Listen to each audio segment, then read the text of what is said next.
Well, today on our Tech for Business podcast, we're continuing our series about what leaders lose sleep over. And we've got Kyle here today. So Kyle, as a CEO and president, so through those lens, at the end of the day, what really stays top of mind? Or what are you still thinking about when you leave work? Yeah, those are good All the questions, things. obviously.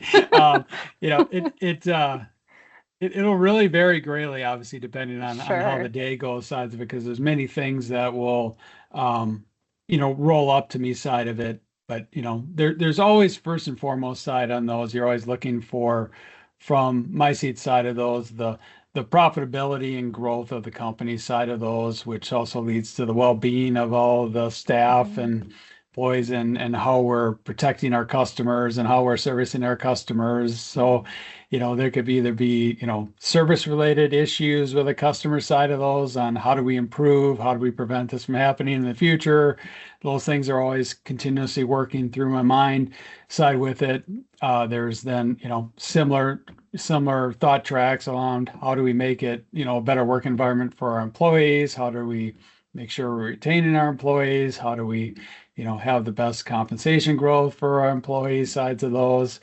And then, I'm beholden to shareholder sides of those. And how do I make sure that, I'm getting them a good return on their investment into the company side of those? Yeah. So again, so you have a constant balancing act that you work through to make sure that you get everything firing the best of your ability sides on all cylinder sides of it.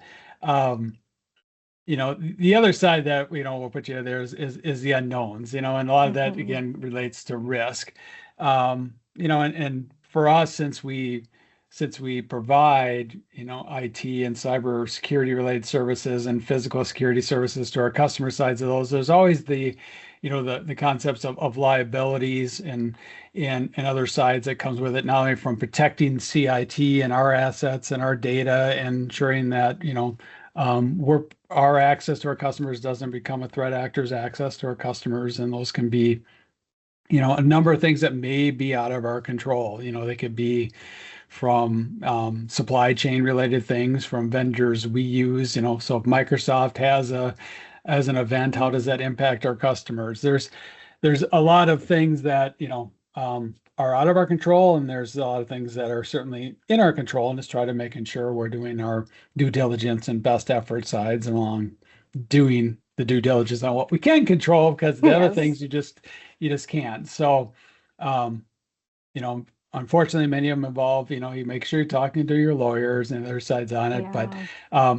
I don't like to dwell on those things. I think there's a lot more of the stuff to control around just doing, the best investment in the right tools, and making sure that we're having the right procedures and policies, and educating the staff on how to do those, how to properly follow those rules and those guidance, and to advocate to Mhm. follow them, because it cannot always be obvious that it could be what they view as a hindrance to their job, or something that's extra work, or it's just a lot Yeah. more work to do it this way. I'd rather not do those things. And to get them to understand the reasons that these rules or regulations exist. For sure.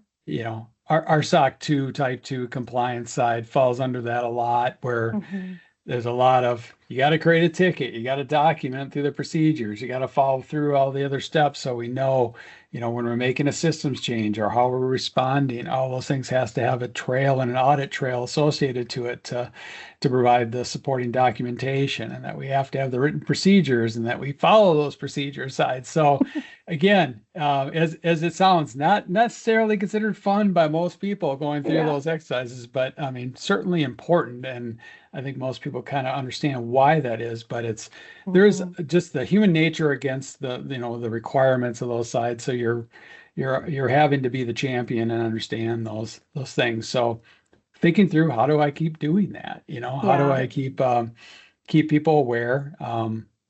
And there's something that always stuck in my mind. Someone had, I think I heard on another podcast or other sides that there was a quote from Warren Buffett that basically says of all the, hundreds of thousands of people we employ, he goes, I can guarantee you there's a high percent doing something that I don't want them to be doing at this very moment. Um, you know, um, Yeah. and obviously we're not anything like Warren Buffett has. I don't have anything under that kind of control side of it. But even with 150 people, you kind of know, okay, somebody may be making a mistake, not Hmm. intentionally, but in some way side of those. And how do we protect ourselves from those things and protect them and make sure that it's mitigated and identified and those things. So there's always that thought process of saying how do I mitigate the risks as much as possible. Um, Yeah.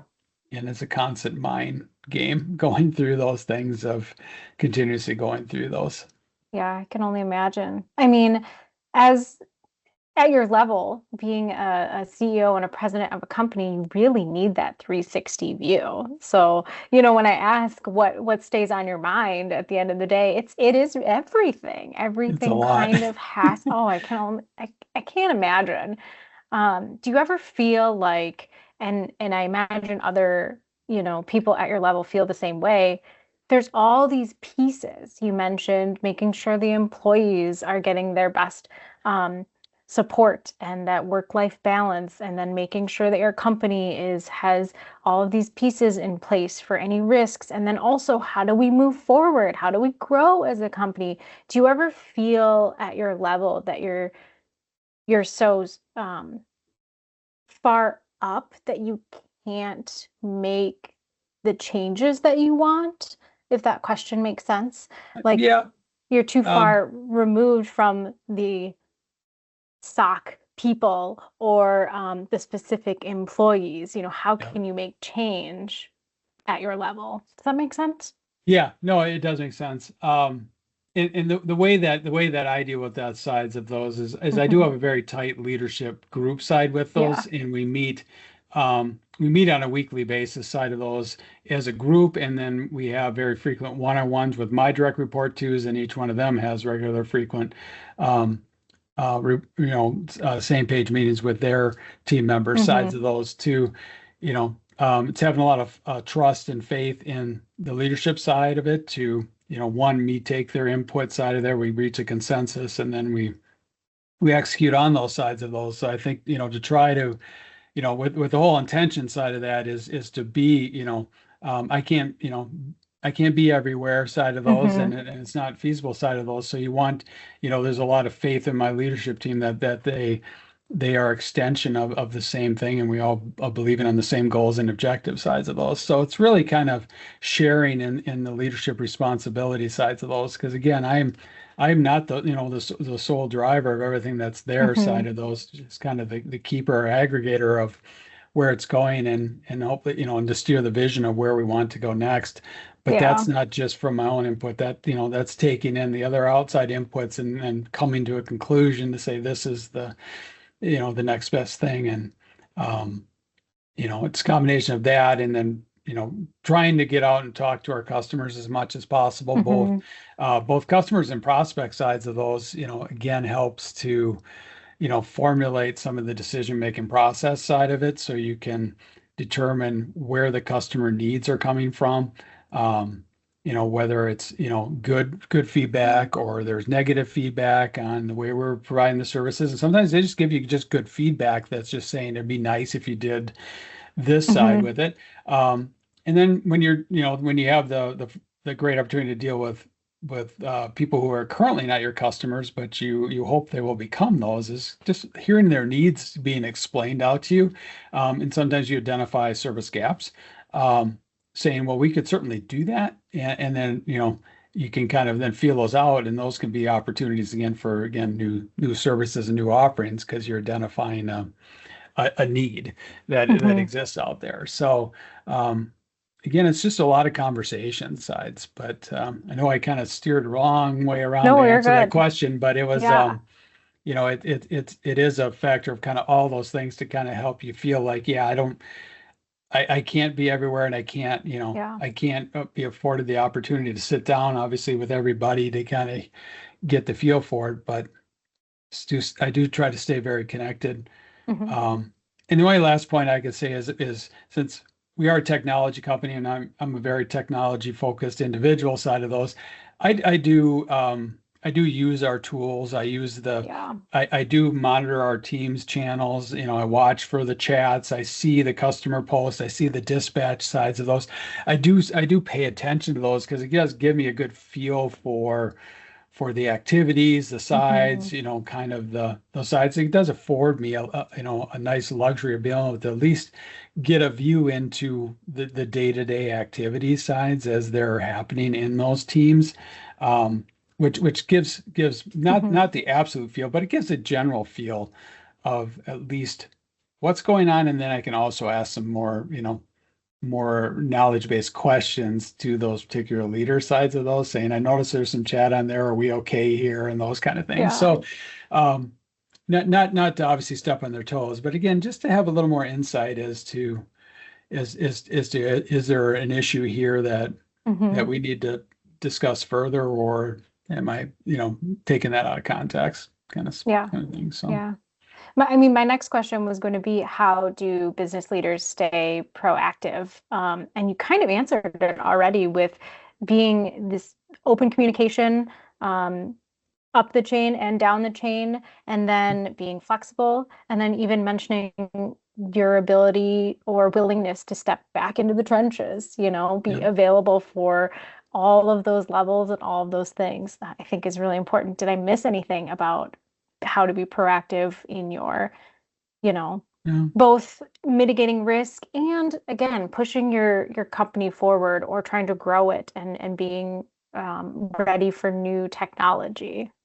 Yeah, yeah. I mean, again, I think one thing, since I come from a technical background side of those, Hmm. again, I have a strong affinity to still want to, engage into actual the Yeah. solutions themselves. And in many cases, sides of those, I'm usually, very active on whatever if we look to onboard a new solution or teams, I'm very active on those sides of Hmm. it because one, I want to make sure that the perspective of a business leader is understood for the use case or needs as it would then be, applied out to our customers or would be customer sides of those solution sides of those. Um, so it kind of feel like I help to bring in the higher view of it, not just the task of the tool, but also from the use case deliverable of what is the outcome of why we're Hmm. using this tool. So I know sometimes that can be lost in the shuffle side of those where you have the technical, application, but the output is never delivered to the customer in a way that they can, consume it or help them, feel like it's meeting their direct needs. Um, Sometimes it's like, well, we turned it on, it's actively working, but again, if it's not getting to the customer and the value proposition we wanted, then we're still missing part of the delivery of whatever that is.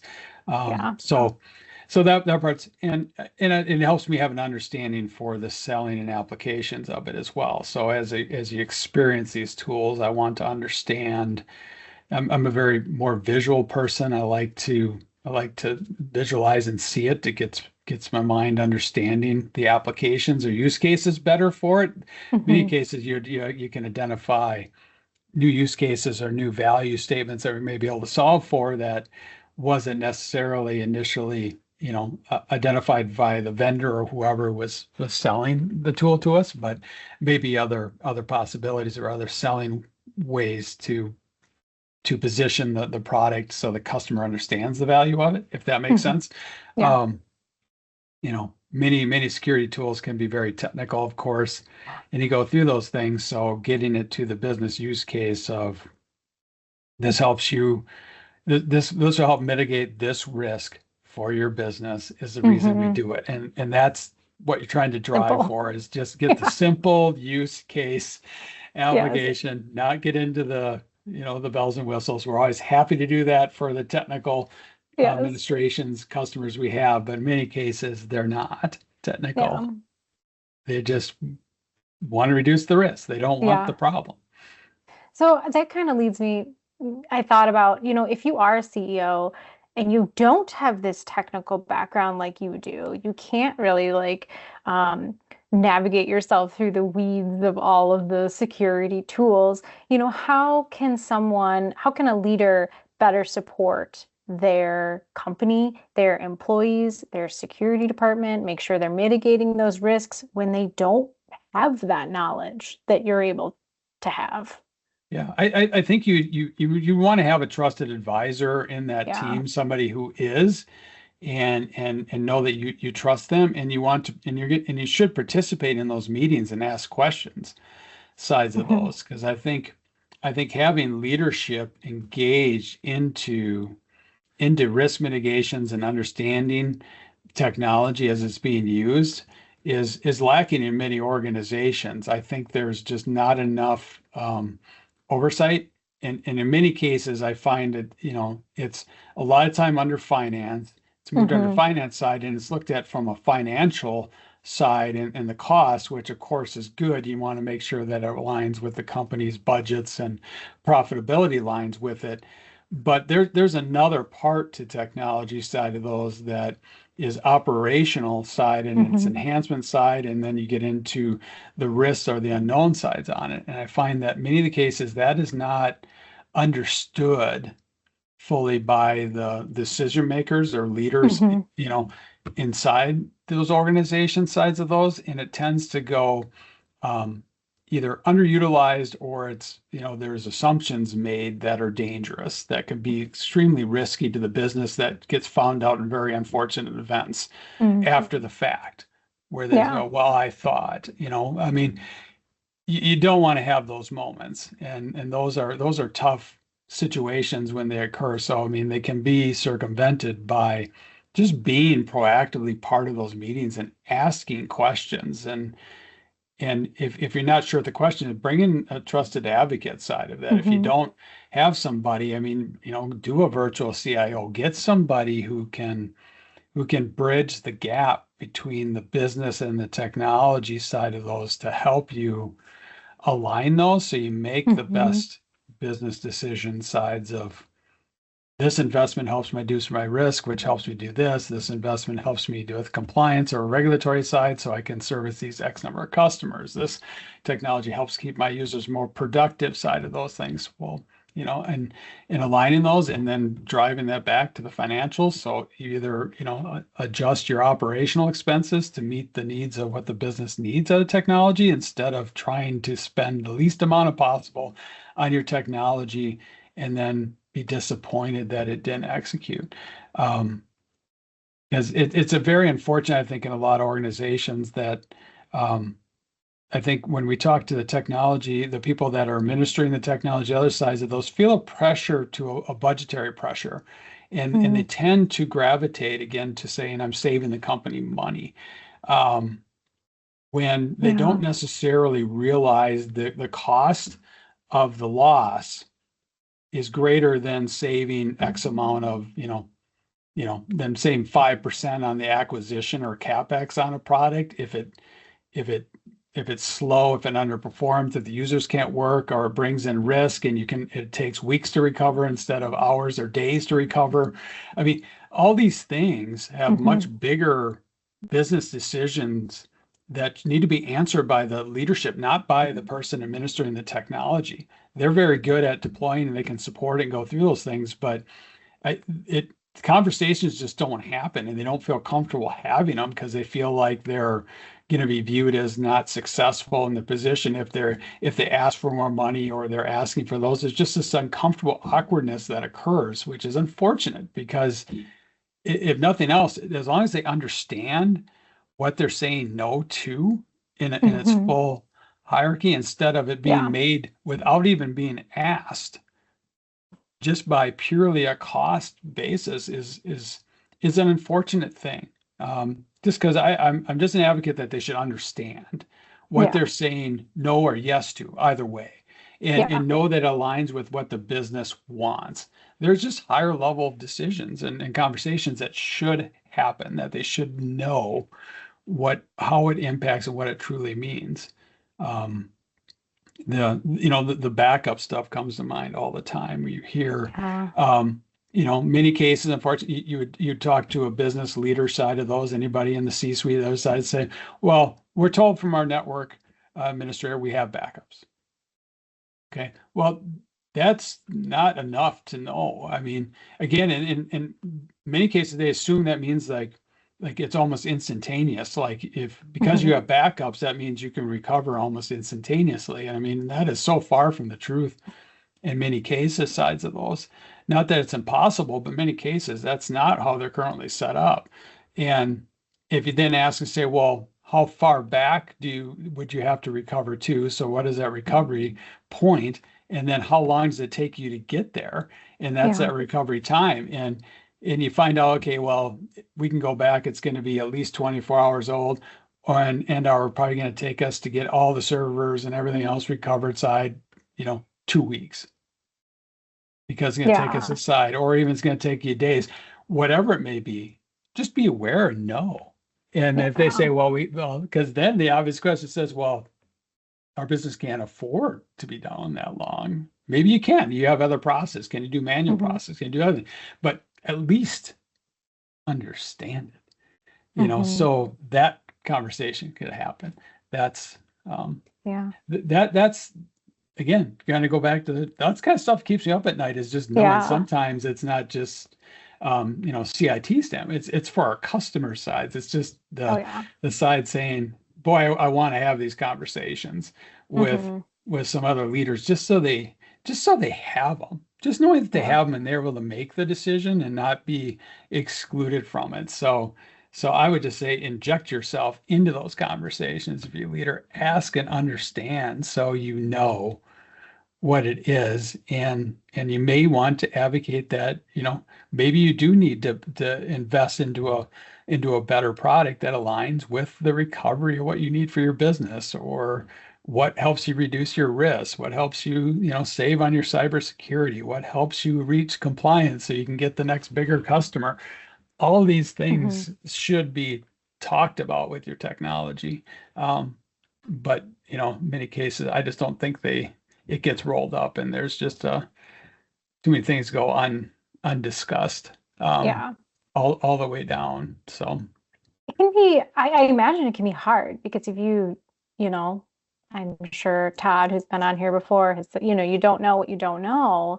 It's how do you know what to ask if you have kind of no idea how these things work? Where do you even start?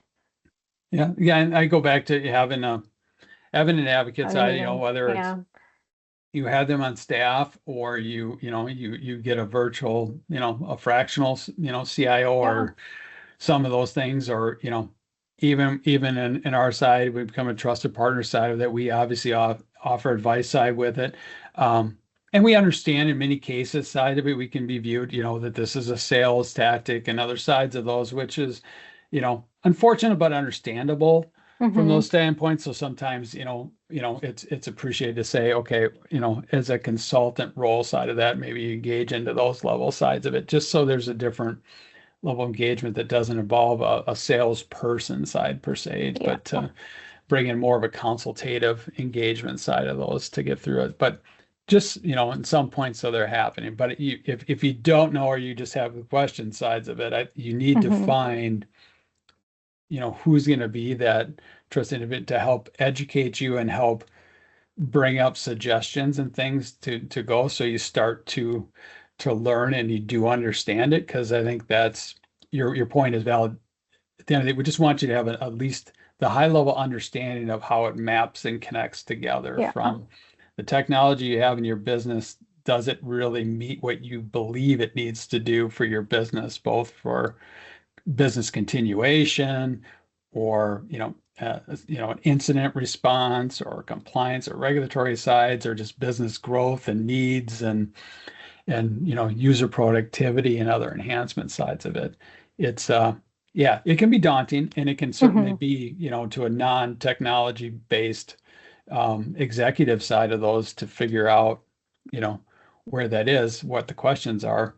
It Again, you don't want to just go to Google. It's going to be you're going to get a rabbit hole side of those. But it's Oh, yeah. there's a lot of good resources and people out there that will have the conversations. We're happy to have those conversations and come in and do those things. It's for good reason. I think it just helps to make sure that the technology is truly driving it. And Mm-hmm. and I view it as, it doesn't have to be a sales process side for me. I think I always viewed it as you do what's right and you do what the customer needs sides of it when the results speak for themselves and the results bring future business. So, Yeah.